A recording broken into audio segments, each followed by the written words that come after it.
तो बाजार के अंदर लेकिन असल क्या कारण है और बाजार में गिरावट के कारण हमारे एक्सपर्ट क्या मानते हैं, इन सब पर बात करेंगे। वील एम्बाले जी हमारे साथ जुड़ चुकी है। वीले जी, बहुत बहुत स्वागत है आपका मनी 9 में। Thank you so much, Naren ji, and good afternoon, good evening to all viewers. जी मैम, बाजार के अंदर जो गिरावट की जो कारण, सबसे पहले तो मैं यही आपसे बाजार को लेकर के ओवरव्यू लेना चाहूंगा कि बाजार में गिरावट का वजह आप किसे मान रही हैं? देखिए, जो ड्यूटीज, पहली बात तो कि अभी अगर डॉलर थोड़ा सा सस्टेन होता है, स्ट्रेंथन होता है, तो करेंसी के ऊपर दबाव एक चीज़ है मेरी नज़र में। दूसरा जो रीज़न मुझे समझ पा रहा है कि ग्लोबल ड्यूटी ठीक है, 10 से 10 ये सब चल रहा है, बट जो 126% की जो हमारी एमर्जिंग मार्केट है, उसके ऊपर जैसे कि अभी लगा दिया है आपके रिन्यूएबल एनर्जी जैसे प्रोडक्ट्स के ऊपर। तो ये थोड़े से रीजंस हैं जिसकी वजह से अनसर्टेनिटी, एक बड़ा कंसर्न फिर से वापस से खड़ा हो गया है कि कभी भी क्या अब भी ऐसा ही माहौल बना रहेगा कि जब जिसका मन करेगा उतना ड्यूटीज या टैक्सेस लगा करके ट्रेड्स मुश्किल कर दिए जाए। तो वो चीज़ है जो बाजार के फियर फैक्टर जो फिलहाल अनसर्टेनिटी के दौर में जो दिख रहा है, वो ये एक मेजर रीजन के तौर पर निकल के आ रहा है। दूसरा, अगर आप दूसरी चीज देखें तो यूएसए एंड ईरान, इनके बीच में अगर ये सब चीजें सेटल हो जाए तो ठीक है, लेकिन अभी सेटल हुआ नहीं है। तो मार्केट का हर एक चीजों को देखने का दो एंगल जरूर होते हैं कि एक ठीक हो जाता है तो, लेकिन एक टाइमलाइन जो दी गई, उस टाइमलाइन के अंदर अगर कोई कंक्लूजन नहीं निकल रहा है तो फिर वो रेज्ड आईब्रो से ही देखा जाता है। तो थोड़ा सा फेयर फैक्टर है, वैल्यूएशन थोड़े तो हाई है, वो सबको मालूम ही है। तो कुछ रीजंस है जिसकी वजह से मार्केट में अभी भी जो सेंटिमेंट्स है वो बेरिश निकल करके ही आ रहे हैं। यानी अगर आप व्यू लेके चलोगे तो सेल ऑन राइज का, जी, सैलून राइस का व्यू रहेगा। ट्रेड के तो लिए। मैम, बड़ी संख्या में हमारे पास जो है दर्शकों के सवाल भी आ रहे हैं, क्योंकि बाजार में भारी उठापटक है और दर्शकों के जो इन्वेस्टर हैं उनके पोर्टफोलियो भी कईयों के लाल हो गए होंगे, तो इस पर बात करेंगे, दर्शकों के सवाल भी लेंगे। लेकिन एक बार पहले टॉप मूवर्स पे बात कर लेते हैं। आईआरएफसी पहला शेयर है हमारे पास टॉप मूवर्स का। 4% हिस्सा बिक्री के लिए सरकार का ओएफएस खुला है और ओएफएस में 2% हिस्से का बेस ऑफर और 2% ग्रीन शू ऑप्शन रहेगा। ओएफएस का फ्लोर प्राइस 104 रुपये और सीएमपी से 5% डिस्काउंट पर यह है। और 12 बजे तक नॉन रिटेल निवेशकों का हिस्सा तकरीबन 0.21% ही भरा है। 26 फरवरी को रिटेल निवेशकों के लिए खुलेगा ये ओएफएस। मैम, क्या लग रहा है आपको इस ओएफएस के अंदर जो है रिटेल निवेशकों को इन्वेस्ट करना चाहिए? इस पर आपका क्या आउटलुक है? देखिए, सस्ते मार्केट से जो प्राइस था उससे डिस्काउंट पे आया, तो 104 के जो प्राइस उन्होंने दिया उसी प्राइस पर है। तो अगर आपकी इन्वेस्टर के नज़र से अगर आप इसको देख रहे हो तो ठीक है, बाकी उतना स्ट्रांग नहीं है। आप चाहें तो इसको अवॉइड कर सकते हैं, बिकॉज 90 से 95 के भाव इसमें आते हुए लगते हैं। तो हो सकता है कि ये थोड़ा सा और यहाँ से डिक्लाइन दिखाए। सो फॉर दैट पर्पज आप इसको अवॉइड कर सकते हैं अगर आप 90-95 का भाव नहीं देखना चाहते, या फिर अगर आप इससे कंफर्टेबल हैं तो ही अप्लाई करिए। जी, तो इसे अवॉइड करने की आपकी सलाह रहेगी। अगला जो शेयर है अफकॉन इंफ्रा का है। शेयर में आज 4.5% तक की गिरावट देखने को मिली है। गैबोन के ग्राहक के ऑर्डर रद्द करने से शेयर गिरा है और एसएजी से मिला था कंपनी को 11.3 करोड़ यूरो का ऑर्डर। नेशनल रोड एनआरआई से NR1 से जुड़ा ऑर्डर पूरा होने के करीब है और फैसले के खिलाफ कंपनी ने कानूनी कार्रवाई का रास्ता अपनाया है। फैसले से बिजनेस आउटलुक पर कोई असर नहीं पड़ेगा, ये कंपनी का कहना है। अफकॉन इंफ्रा पर आपका क्या आउटलुक बन रहा है? एफकॉन्स को अगर आप आज की डेट में देखोगे तो, अच्छा एक सेकेंड, इसमें ना दो तीन चीजें और हमको देखनी चाहिए कि अब ये स्टॉक हो गया ओवरसोल्ड टेरिटरी में जा चुका है। मतलब ये इसका जब से ये लिस्ट हुई कंपनी, तब से इसका आज का दिन सबसे लोएस्ट प्राइस वाला दिन था। तो अब यहाँ पर हमारी स्ट्रैटेजी एक दो तरीके से हम देख सकते हैं कि कंपनी जब न्यूज में हो, ओवरसोल्ड रेंज में हो, तो एक चीज एक इन्वेस्टर के तौर पर आपको देखनी कि उस कंडीशन में क्या वो अपने सेक्टर से महंगी है। तो पहली चीज वहीं पर आपको चेक करनी है, और ये आज वही है कि सेक्टर इसका मल्टीपल्स के चल रहा है 15 के, और ये 25 के मल्टीपल्स पर। तो जब ये एक्सपेंसिवनेस आपको दिखे, then you need to look for the profit. तो क्या इस एक्सपेंसिवनेस को जस्टिफाई करने के लिए कंपनी में प्रॉफिट एक्स्ट्रा ऑर्डिनरी आ रहा है? उसका जवाब भी यहाँ पर ना है। तो इन किसी भी पैरामीटर में ये नहीं एलिजिबल होकर के आ रही है। तो इस कंडीशन में फिलहाल के लिए मेरी सलाह ये होगी कि एफकॉन्स को आप 2-4 दिन के लिए अगर आप और छोड़ दे, तो मुझे लगता है कि 285 के आसपास और आएगा। अभी 307 पर आज क्लोज हुआ। मैं यहाँ पर अगर पुल बैक मूवमेंट 320 तक का अवॉइड कर दूं, तो 285 का वेट कर सकते हैं फ्रेश एंट्री के लिए। फिलहाल जो लोग पहले से हैं उनको पुल बैक में एग्जिट करने के मौके मिलेंगे, उसके लिए आप लोग तैयार हैं। तो जी, फ्रेश इन्वेस्टमेंट 285 से पहले नहीं। जी। ठीक है मैम, अगला जो स्टॉक है हमारे पास हिंद कॉपर का है। शेयर में आज 3% से ज़्यादा उछाल देखने को मिला। कॉपर की कीमतें 1 हफ्ते से ज़्यादा की ऊँचाई पर पहुँच गई हैं। चीन के बाज़ारों की छुट्टी से लौटने के बाद जो है तेज़ी आई है। एलएमई पर $13,196 प्रति केजी तक उछला, इसका भाव उछला था और 12 फरवरी की ऊँचाई पर इसका भाव पहुँच गया है। 29 जनवरी को जो भाव है कॉपर का वो $14,527 का जो रिकॉर्ड हाई कॉपर ने छुआ था। तो हिंद कॉपर का व्यू आपको कैसा लग रहा है मैम? हिंद कॉपर मेरी मुझे तो लग रहा था कि थोड़ा-सा और नीचे आए तो खरीदने लायक बनेगा, लेकिन उतना नीचे आया नहीं जितना I was expecting this to touch nearly 480 490 range, और ये 500 के आस 540 से वापस रिवर्स दिख रहा है। बट अभी भी अगर आप एक ट्रेड प्लान कर रहे हो, सिर्फ स्विंग ट्रेड, इन्वेस्टमेंट नहीं, तो आप इसमें 585 या 570 की रेंज में कल की मार्केट में मिलेगा, वहाँ पर आप एक ट्रेड प्लान कर सकते हो। 50 दिन का मूविंग एवरेज आपका स्टॉप लॉस होना चाहिए, जो कि 530 पर आएगा एंट्री के बाद में, और टारगेट यहाँ पर कम से कम आपके एंट्री करने के बाद 611 से 650 के बन जाएंगे। तो इन दो टारगेट्स के लिए आप हिंद कॉपर में एंट्री कर सकते हैं। It just a swing trade. Investment, serious investment अगर करनी है तो 480-70 का वेट करना ही चाहिए। जब आएगा तब इन्वेस्टमेंट करेंगे, बट अभी इन्वेस्टमेंट के लिए महंगा है। स्विंग में ट्रेड ब्रेकआउट प्ले किया जा सकता है। जी, केवल स्विंग ट्रेड के लिए इसमें प्ले करें। ठीक है, अगला जो है वारी एनर्जीज, प्रीमियर एनर्जीज और विक्रम सोलर। शेयरों में 15% तक की गिरावट देखने को मिली। यूएस ने सोलर सेल और पैनल इंपोर्ट पर ड्यूटी लगा दी है। भारत पर 125 तकरीबन 126%, इंडोनेशिया पर 104.38% ड्यूटी लगी है और यूएस ने लाओस से इंपोर्ट पर 80.67% काउंटर वेलिंग ड्यूटी लगाई है। 2025 में 4.5 अरब के एक्सपोर्ट्स पर जो होने वाले हैं उस पर जो एक्सपोर्ट हुए हैं उस पर इसका असर होगा और यूएस में कुल सोलर एक्सपोर्ट्स का करीब 2/3 हिस्सा ही है। तो मैम सोलर कंपनियों का फ्यूचर आपको कैसा लग रहा है? Waaree energies, premier energies, Vikram solar, इन कंपनियों पर आपकी क्या राय है? देखिए, इन कंपनी के लेकर के राय एक निकल के सामने आती है कि जो इनका सबसे बड़ा मार्केट था आफ्टर इंडिया, इंडिया के साथ जो इनकी दूसरी बड़ी मार्केट थी USA and European countries, USA के साथ में उन्होंने पहले से अपना स्टांस जो है वो क्लियर रखा है, कर रहे हैं कि हमारे पास जो नेचुरल रिसोर्सेज हैं, ग्लोबल वार्मिंग वगैरह सब इधर उधर गई, वो बात की बातें हैं, but we want to be self resilient, और जो हमारी जियोपॉलिटिक, जो हमारी लोकेशन में रिसोर्सेज हैं, हम उसको खनन करके, हम उसके ऊपर अपनी डिपेंडेंसी, उससे हम अपनी एनर्जी रिक्वायरमेंट्स को पूरा करने में ज्यादा इंटरेस्टेड है। That's what the mister president had said. तो जी, इससे असर सीधा सा ये आता है कि एक समय था, आज से 4 5 6 7 साल पहले, जब ग्लोबल वार्मिंग को लेकर के, रिन्यूएबल एनर्जी, कार्बन एमिशन, इनको लेकर के बहुत हो हल्ला हो रहा था, बट अब जी, सब लोग चाह रहे हैं कि जो हमारे पास है उसको हम यूज करें, ताकि हमारा जो ट्रेड डेफिशिएट है एनीवेज वो कम हो। तो उसका जो असर है थोड़ा सा डीपन होगा अब इसके।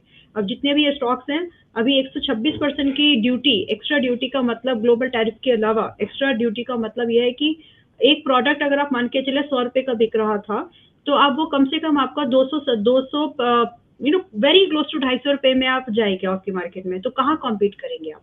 तो कॉम्पिटिटिवनेस खत्म हो जा रही है। तो इन कंपनीज के ऊपर definitely they are losing their market, market loss होने का बड़ा खतरा है, और मार्जिन स्क्वीज होने के खतरे बहुत है। तो उसी वजह से इनके ऊपर प्रेशर जो है ये थोड़ा और एक्सटेंड होगा, इसीलिए इतना एक्सप्लेन किया। सो बहुत जल्दबाजी में इन स्टॉक्स को खरीदने की जरूरत नहीं है। खरीदिए ऐसी जगह पर कि जब ये गिर जाए और इनके लिए दूसरी मार्केट जो खुलेंगी, उन दूसरी मार्केट में इनके सर्वाइवल के जब केस बने, तब आप इसमें पैसा लगा सकते हैं। सो इन माय ओपिनियन वारी एनर्जी अभी जो 2700 पर है, ये कम से कम 2200, अब जब मैं बोल रही थी तो तब लोगों को लग रहा था कि कैसे होगा, बट 2200 2100 का कैंडिडेट है ये अभी फिर से। तो जब तक वो आता नहीं तब जी, तक हाथ डालिए मत। And it is with every, जितने भी चाहे वो प्रीमियर एनर्जी हो, जो भी स्टॉक्स है लाइन से जिनका मार्केट ज्यादा यूएसए पर डिपेंडेंट है, उन सभी स्टॉक्स पर एक ही राय है, थोड़ा सा रुक जाइए, रुक कर खरीदिए, कम से कम, ताकि आपको एक क्लैरिटी मिल जाए। जी। ठीक है मैम, एंजल वन ₹2504 तक उछलने के बाद शेयर में गिरावट देखने को मिली है। 26 फरवरी जो है स्टॉक स्प्लिट की रिकॉर्ड डेट है। एक शेयर 10 शेयरों में विभाजित होगा और एक महीने में करीब 4.5% एक शेयर स्टॉक गिर चुका है। एंजल वन पर आपकी क्या राय है मैम? एंजल वन पे मेरा आउटलुक बुलिश है और करंट लेवल पर खरीदने लायक है, और जी, ये स्प्लिट से इस स्टॉक में लिक्विडिटी बढ़ेगी। तो लिक्विडिटी बढ़ने से आपका 2,500 के ऊपर का स्टॉक चला जाता है, तो लिक्विडिटी थोड़ी कम हो जाती है, तो ये लिक्विडिटी का बेनिफिट इसको मिलेगा। तो फिलहाल अगर आप एक इन्वेस्टमेंट प्लान कर रहे हो तो कर सकते हैं, लेकिन आपका आउटलुक कम से कम 3 क्वार्टर से 6 क्वार्टर्स का होना चाहिए, तभी इस स्टॉक को कंसीडर करें। ये भी ध्यान रखिएगा कि जो नए चेंजेस सेबी ने लाए हैं उससे इन कंपनीज के रेवेन्यूज पर, मार्जिन पर थोड़ा असर पड़ेगा, तो उस चीज की तैयारी आपकी पहले से होनी चाहिए। So it will take time. ये ऐसा बिजनेस इंडस्ट्री है जो समय के साथ रिवाइव हो जाती है, तो आपको जी, थोड़ा सा समय देना पड़ेगा। समय की अगर आप दे सके तो इन्वेस्टमेंट कर सकते हैं। जी। ठीक है मैम, आप दर्शकों के सवालों की ओर बढ़ते हैं, लेकिन उससे पहले मैं अपने दर्शकों को बता दूं कि आप अपने सवाल जो है हमारे कमेंट बॉक्स में पूछ सकते हैं, और प्राइम मेंबरशिप, जो प्राइम मेंबर्स हैं हम उनके सवालों को प्राथमिकता से लेते हैं। जिन दर्शकों के पास प्राइम मेंबरशिप लेती होती है उनको, उनके सवालों को हम पहले लेते हैं, उसके बाद दूसरे दर्शकों की ओर बड़ा हम बढ़ते हैं। ये प्राइम मेंबरशिप के 3 प्लान आपके सामने हैं, जिनमें से आप अपनी पसंद और अपनी बजट के हिसाब से अपने प्लान को चुन सकते हैं। ये तीनों ही प्लान आपके सामने हमने दिखा दिए हैं, और अपने बजट के हिसाब से आप इनको चुन सकते हैं। मनी नैन की जो प्राइम मेंबरशिप उसे ज्वाइन करना बहुत ही आसान है। इसके लिए आप चैनल के पेज या किसी भी वीडियो पर जाएं और वहाँ ज्वाइन के बटन पर क्लिक या टैप करें। अगर आप पहले से सदस्य हैं तो आपको ज्वाइन की जगह रिज्यूम का विकल्प दिखाई देगा। अपनी मेंबरशिप फिर से शुरू करने या नई मेंबर्शिप लेने के लिए स्क्रीन पर दिए गए निर्देशों का पालन करें और मेंबरशिप फीस का भुगतान करें। इसके बाद आप हमारे प्राइम मेंबर बन जाएंगे, और आपके सवालों की हम अपने जो एक्सपर्ट हैं उनसे प्राथमिकता से पूछेंगे। प्राइम मेंबर्स को कई फैसिलिटी मिलती है, जैसे म्यूचुअल फंड का शो है जो केवल प्राइम मेंबर्स के लिए हम बुधवार को जो है आयोजित करते हैं। इसके अलावा थर्सडे को दोपहर 2 बजे हम जो अपने स्टॉक से जुड़ा हुआ स्पेशल शो प्राइम मेंबर्स के लिए करते हैं। कल दोपहर 2 बजे भी खास शो है जो केवल हम प्राइम मेंबर्स के लिए ला रहे हैं, तो उसमें केवल प्राइम मेंबर्स ही अपने सवाल पूछ सकते हैं। तो ठीक है मैम, सवाल जवाबों का जो है सिलसिला वो शुरू करते हैं। पहला जो हमारे पास सवाल आया है वो सुनीता चतुर्वेदी जी का आया है। ये कह रही है कि इनके पास इंडस टावर 467 पर है, पूछ रही है होल्ड करें या सेल करें। इसके अलावा Shreeji shipping, KRN heat current price पर बाय कर सकते हैं क्या। इसके अलावा स्नाइडर इलेक्ट्रिक 856 पर है, होल्ड या सेल करें। Mid term view Atul auto 517 पर है इनके पास। इसमें एवरेज के लिए पूछ रही हैं। तो एक एक करके इनके सवाल लेते हैं। पहला स्टॉक इन्होंने इंडस्टार बोला है, तो जी इंडस्टार की बाइंग इनकी 467 की है। जी ओके, तो आपके पास में कितना समय है इस स्टॉक को देने के लिए? क्या आप आज से भी इसको 6-7 महीने होल्ड कर सकते हैं? जवाब आप अगर हाँ है तो 500 से 550 के 530 के टारगेट के लिए रुक जाइएगा, और ट्रेलिंग रख लीजिए। आपकी बाइंग के हिसाब से तो बहुत ज़्यादा मार्जिन कुशन है नहीं वैसे आपके पास, लेकिन फिर भी जी आपके लिए जो ट्रेलिंग सजेस्टेड या फिर एक स्टॉप लॉस लेवल जो होना चाहिए वो 435 का रहना चाहिए। तो देखिए जी कि वैसे तो ये टॉप पर आ गया आपने, तो यहाँ से एक पुल बैक तो बहुत एक्सपेक्टेड है ही, बट पुल बैक के बाद विच इज लाइक 430 के बाद में, 435 के बाद में ये वापस से 500 530 के लिए निकलेगा। तो आपको अब जी डिसीजन ये लेना है कि आप यहाँ पे 30-40 पॉइंट पहले लूज करके दोबारा आप साइड के 30-40 पॉइंट को चेस करोगे, या फिर यहाँ पर प्रॉफिट बुकिंग करके दोबारा एंट्री बनाएंगे। तो ये एक डिसीजन आपका यहाँ पर आपको लेना है। दूसरा श्रीजी शिपिंग,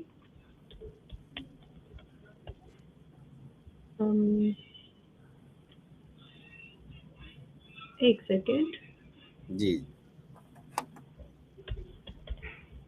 ठीक है। तो श्रीजी शिपिंग की इनकी बाइंग है, पे बाय कर सकते हैं क्या पूछ रहे हैं? ठीक जी है, जी ठीक है। तो नहीं, इसको नहीं बाय कर सकते अभी, करंट प्राइस पे बहुत ज़्यादा रिस्क है। आप इसको बाय करने का प्लान बनाइए 370 के आसपास में। दूसरा इनका केआरएन हीट एक्सचेंजर है। यहाँ पर मैं आपको यही बोलूँगी कि इसमें थोड़ा-सा रुक जाइए। मैं डिस्क्लोज़र पहले दे देती हूँ। केआरएन को हम लोगों ने रिकमेंड किया था नरेन जी 820 के भाव पर अपने मेंबर्स को भी और मनी 9 के मेंबर्स को भी, और जहाँ पर भी मुझे मौका मिला प्लेटफॉर्म पर वहाँ पर भी। तो जो टारगेट मैंने दिया था आपको 1000 तक का, मार्च से पहले तक, मतलब टिल मार्च 1000 रुपए तक का टारगेट था, आज वो अचीव हो गया है। सो फर्दर अगर आप इसमें बिजनेस में दम है, तो अगर आप इसमें 1200 रुपए तक का वेट करना चाहे या फ्रेश लॉन्ग करना चाहे, तो आज कल की मार्केट में अगर आपको मौका मिले 920 के आसपास तो खरीद सकते हैं। अदरवाइज 1000 के आसपास अभी थोड़ा सा एक्सपेंसिव हो गया है, तो कम से कम 8 से 10% के डिस्काउंट का वेट करिए ताकि आपको अच्छा रिटर्न मिल सके रिस्क रिवॉर्ड के हिसाब से। रही बात स्टॉप लॉस, जब भी आपकी एंट्री ट्रिगर्ड हो जाए 825 का स्टॉप लॉस मेंटेन करके चलिए, और 1200 स्ट्रेट आपका टारगेट है। दूसरा आपने पूछा है भागते हुए स्टॉक को मत पकड़िए। देखिए, या तो स्टॉक को, अगर भागते हुए स्टॉक में रिस्क ज्यादा होता है तो या तो पहले से आइए, और अगर एक ब्रेकआउट ट्रेड प्लान कर रहे हो तो रिस्क मैनेजमेंट और पोजीशन साइजिंग बहुत केयरफुली प्लान कीजिए। अतुल ऑटो एक ऐसा स्टॉक है जिसमें कि अभी वो मूवमेंट हुआ नहीं है जो केआरएन हीट में आपने देख लिया है, तो फिलहाल के लिए अगर आप चाहें, इसमें आप एक फ्रेश लॉन्ग आपकी ऑलरेडी बाइंग है 517 की, बस 517 आपने ठीक लिखा है? अच्छा, ओके ओके, अतुल ऑटो, जी ठीक है, ऑल राइट। तो ये भी देखिए आपकी 517 की बाइंग है, 477 पर ये अभी है, होल्ड कर लीजिए, आपको आपका टारगेट मिल, आपका आपका एंट्री प्राइस और आपका टारगेट, ये दोनों में एक प्रॉफिटेबल एग्जिट बनने की चांसेस है। आपके लिए टारगेट मैं दे सकती हूँ 550 से लेकर के 610 का बहुत टारगेट के तौर पर आपको मिल जाएगा, सो होल्ड योर पोजीशन। जी ठीक है, हम अगला सवाल ले लेते हैं। कुंज बिहारी जी का सवाल है, ये कह रहे हैं इनके पास वेदांता 450 पर, केनरा बैंक 120, हिंडाल्को 850 पर है, क्या करें? वेदांता को होल्ड करिए, डिप में तो अगर आपको मिला है और आप तब भी नहीं निकले, so you are very good investor, category में आपको अपने आप को रखना चाहिए। सो होल्ड दिस ट्रेड, इसमें कोई बुराई नहीं है, स्टॉक में दम है, बस वॉलेटाइल नेचर का है, वही उसी के साथ आपको मैनेजमेंट करना है। बाकी आप 450 आपका भाव अब नहीं आएगा, उसके चांसेस बिल्कुल नहीं लें। सो आप अपनी पोजीशन को यहाँ से 850 रुपए के पहले टारगेट के लिए और कम से कम 900 के दूसरे टारगेट के लिए दिसंबर 2026 तक के व्यू से होल्ड कर सकते हैं। दूसरा है जी इनके पास में हिंडाल्को। जी हिंडाल्को पर इनके 850 की बाइंग है, ठीक है, 850 बड़ी अच्छी बात है, मतलब साढ़े आपके दोनों ही ट्रेड आपके दोनों अच्छे पॉजिटिव है। So first of all good, congratulation, वरना ज्यादातर लोग लॉस वाले ट्रेड्स में ही अपनी क्वेरीज को पूछते हैं। So good that you are holding good counters. So now coming back to the Hindalco.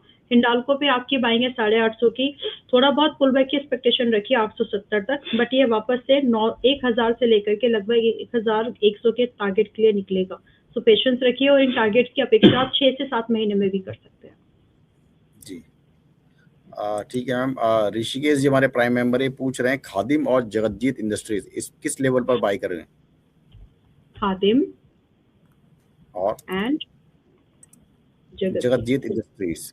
जी ठीक है, खादिम में 7% टूटा है, ठीक है, तो बाप रे, खादिम तो बहुत ही टूट गया है, मतलब देखिए, चलिए कोई बात नहीं, टाइम लिमिटेड ही है, बट स्टिल खादिम को अगर आपको बाइंग करनी है तो ये 105 125 पर अभी है, तो 105 का वेट करिए, तभी आप फ्रेश बाइक के बारे में सोचिए। जगतजीत करंट प्राइस कल की मार्केट में 140 145 में खरीद सकते हैं, अगर गैप अप हो गया बाय चांस 160 के ऊपर तो रुक जाइएगा, कोशिश करिए 140 150 के रेंज में आपको एंट्री मिले।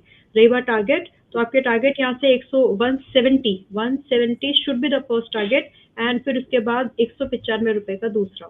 तो एंट्री पर फोकस करिए कि अच्छी एंट्री लेने की कोशिश करिएगा। 127 का स्टॉप लॉस मेंटेन करके आप काम कर सकते हैं। इन केस किसी वजह से अगर गैप डाउन हो रहा है, मुझे नहीं पता, बट अगर किसी वजह से अगर गैप डाउन हो जाए तो गैप डाउन में भी आप इसको उठा सकते हैं। जी मैम अगला सवाल है गोपी जी का, ये लिख रहे हैं, नमस्ते both of you sir and ma'am. नमस्ते गोपी जी। ये लिख रहे हैं कि please suggest about RIL, Tata steel और वेदांता। वेदांता पर हम बात कर चुके हैं, आरआईएल और टाटा स्टील पर अपना व्यू दे दीजिए। जी, टाटा स्टील एंड रिलायंस, देखिए रिलायंस 1340 1320 और 1420 1440, ये जो 100 पॉइंट की रेंज है, ये इन्वेस्टमेंट के लायक एक एक्यूमुलेशन जोन है, तो उसी हिसाब से आप अपनी इन्वेस्टमेंट को है वो जो है प्लान कर सकते हैं। तो रिलायंस आज फिर से 1400 के नीचे सरक गया, 1420 30 1320 40 की रेंज तक आने के बहुत चांसेस हैं, वहां पर अगर आप चाहें तो और ऐड कर सकते हैं। अगर अभी तक नहीं खरीदा है तो बिल्कुल पहले उसी भाव का वेट करिए और तभी आप इसमें कुछ नया पैसा लगाइएगा।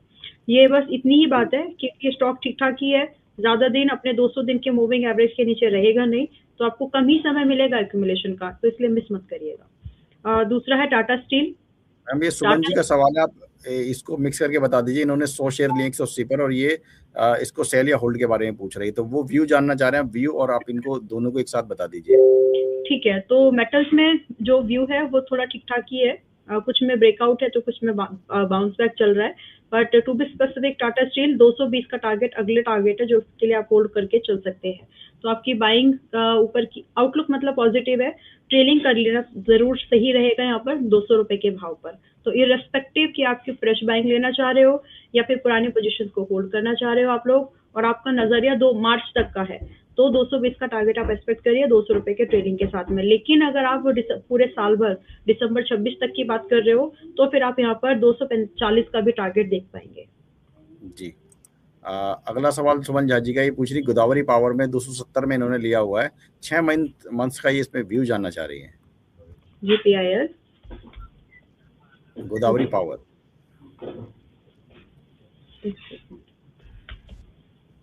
हाँ, 6 महीने का ही व्यू जानना चाह रहे हैं सिर्फ, ठीक है। 6 महीने के नजरिए से भी 270 पर है, इन्होंने बाइंग की है क्या, 270 पर ही लिया है, ठीक है।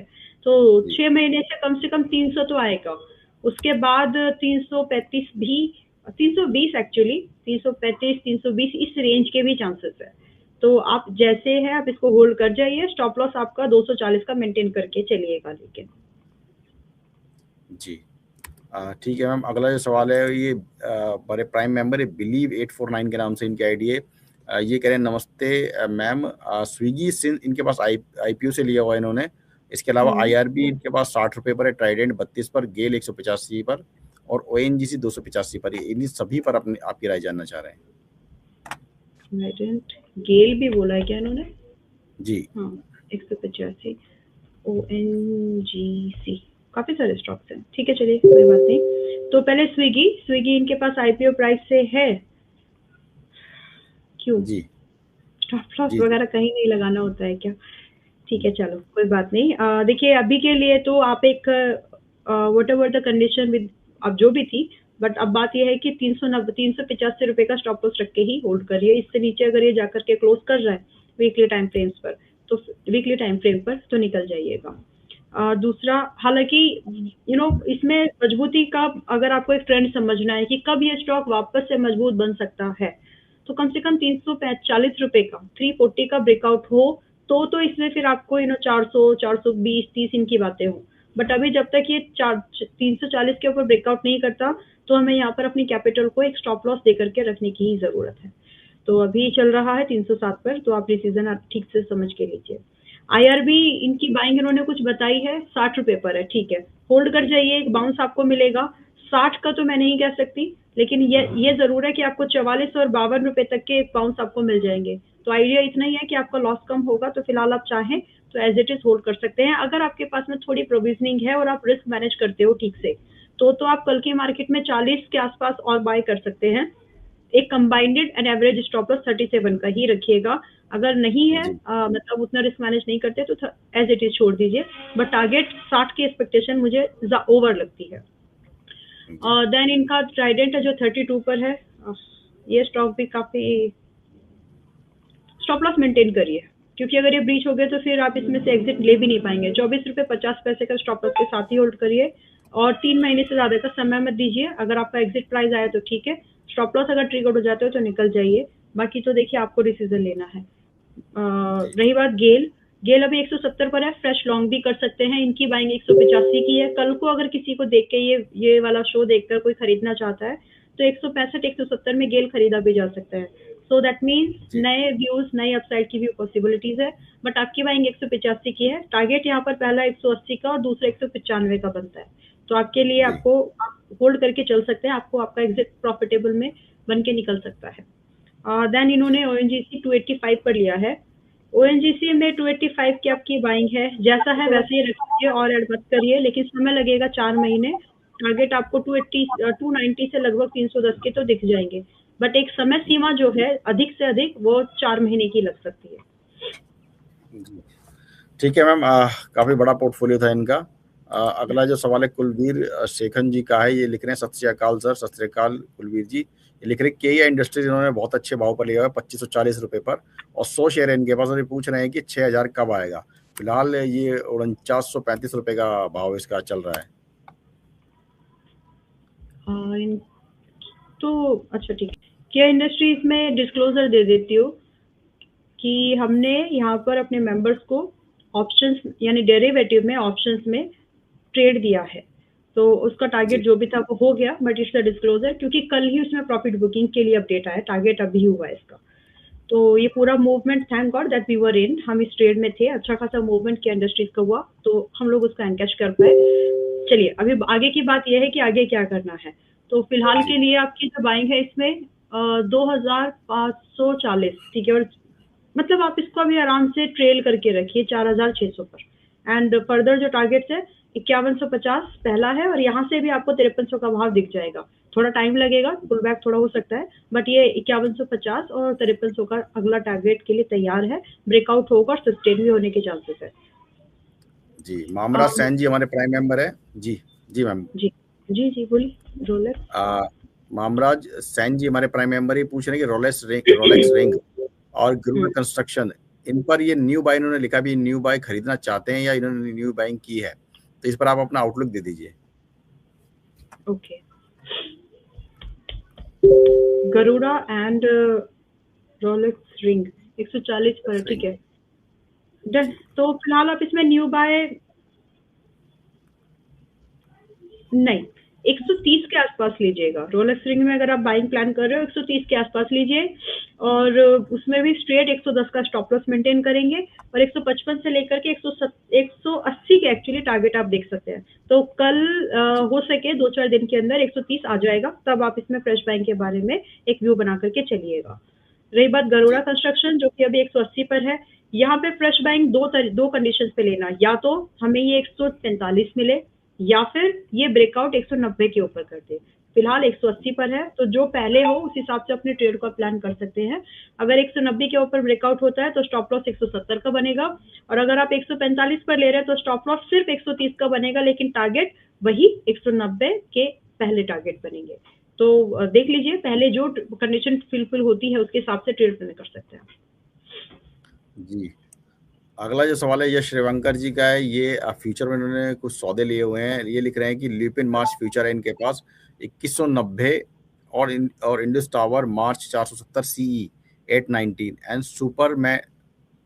Superman March 3900 CE at 139। Hold करें, एग्जिट करें? ठीक है, तो अभी क्योंकि इसमें 2 स्पॉट चार्ट पे देखना है और ये भी तो थोड़ा सा रुकेंगे। पहले ल्यूपिन का मार्च फ्यूचर उन्होंने खरीदा है जी और ये है 2190 का, ठीक है।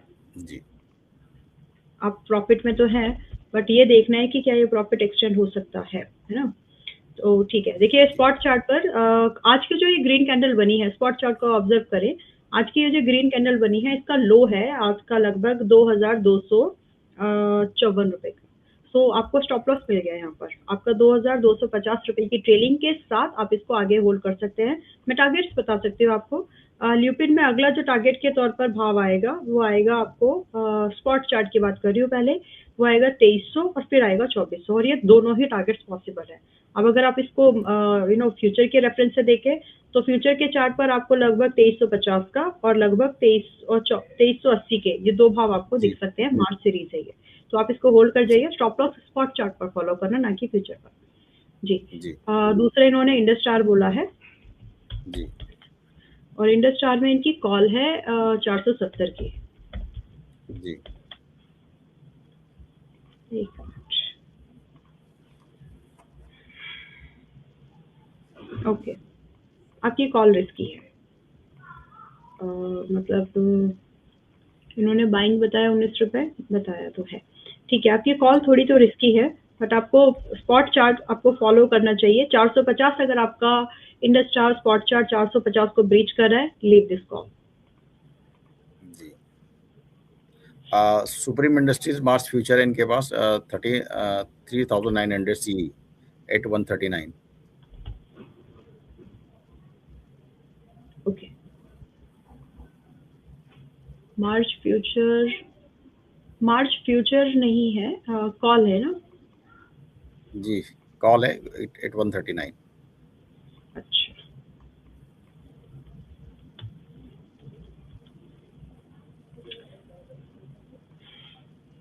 ठीक है, आप इसको होल्ड कर सकते हैं।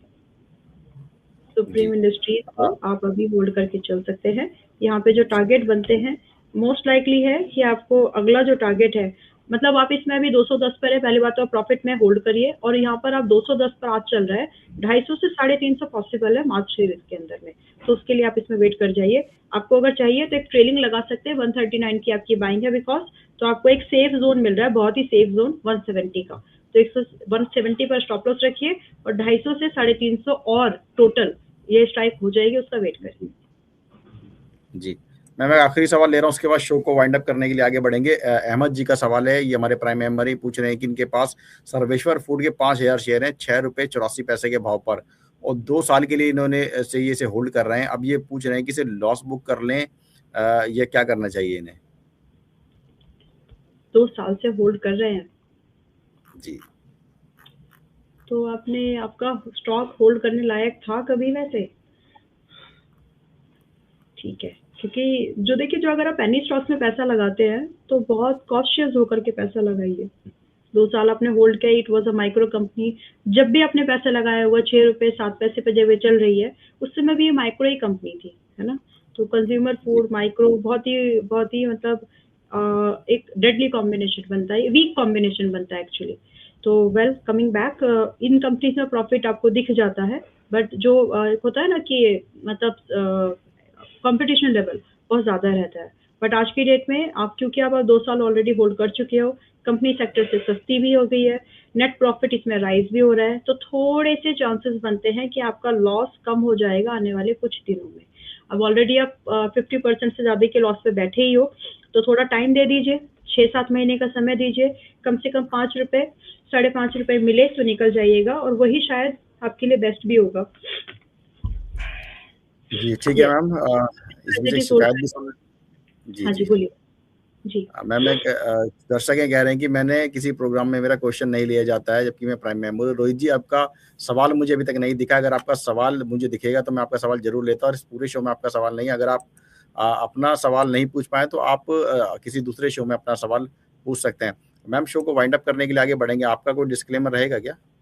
यस नरेंद्र जी, हमने कई सारे स्टॉक्स यहाँ पर डिस्कस किए हैं, जो भी आपके मेंबर्स की क्वेरीज थी उनको तो एड्रेस किया ही है, और साथ में हो सकता है कि सिमिलर व्यू हमारे मेंबर्स की अगर कुछ क्वेरीज या स्टॉक होंगे तो उनके पास में हो, बट मेरे पर्सनल पोर्टफोलियो में इनमें से कोई ऐसा स्टॉक नहीं है जो आज रिकमेंडेशन के तौर पर या बाय होल्ड के तौर पर आया हो या मैंने होल्ड किया है। बाकी मेंबर्स के पास डेफिनेटली हो सकते हैं, there are the possibilities. Trading and investment subject to market risk है, उसको समझते हुए ही काम कीजिएगा। आपके इन्वेस्टमेंट एडवाइजर की कंसल्टेशन को प्रायोरिटी दीजिए ताकि जो भी डिसीजन आप लें वो वेल इन्फॉर्म्ड हो। Thank you so much. जी मैम, मनी लाइन को समय देने के लिए बहुत-बहुत धन्यवाद। मोस्ट प्रतिभूति बाजार में निवेश बाजार जोखिमों के अधीन है। निवेश करने से पहले सभी संबंधित दस्तावेजों को ध्यान से पढ़ें।